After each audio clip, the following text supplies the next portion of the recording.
पंजाब में 4 साला BDS degree programme का दौरानिया तब्दील कर दिया गया।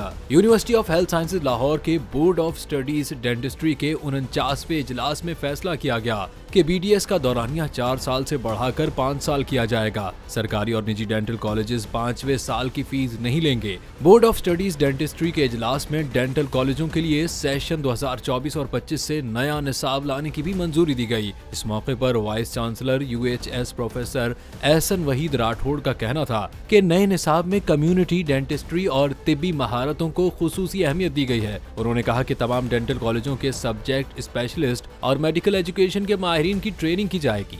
प्रोफेसर एहसन वहीद का कहना था कि नए निसाब में लाइफ सेविंग स्किल्स को भी शामिल कर रही हैं।